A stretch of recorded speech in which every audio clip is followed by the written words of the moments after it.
Can you guess which countries top the world happiness rankings?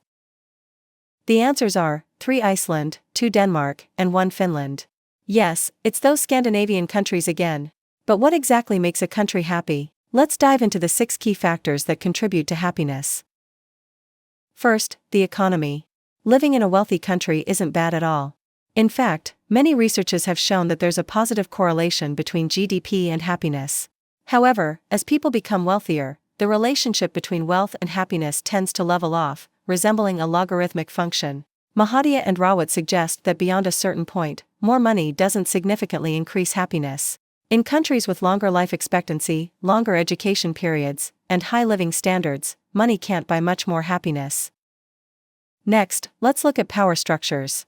In countries with clear hierarchical structures, where lower-ranking individuals must obey those above, happiness levels are lower. In such cultures, those in power receive extreme respect, and educational systems and families reinforce this by requiring obedience to authority figures like teachers and parents.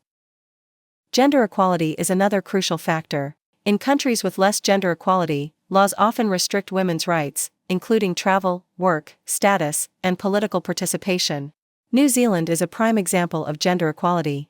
The Ministry of Women's Affairs ensures both genders are represented in decision-making processes, addressing issues such as wage gaps, flexible working hours, and awareness of domestic violence and women's health. For instance, former Prime Minister Jenny Shipley declared through the ministry that women should comprise 50% of statutory boards. Corruption also plays a significant role in national happiness. Corruption negatively affects physical health such as life expectancy and child mortality rates. Essentially, the more corrupt a country is, the lower the chances of survival for babies. Research shows a strong negative correlation between physical health and corruption, with a coefficient of about 0.6. Finally, climate impacts happiness. Research shows that warmer winters increase happiness, while extremely hot summers and long dry seasons decrease it. Studies indicate that regions with extreme temperatures, largely deviating from 65 degrees Fahrenheit or 18.3 degrees Celsius, tend to have lower life satisfaction.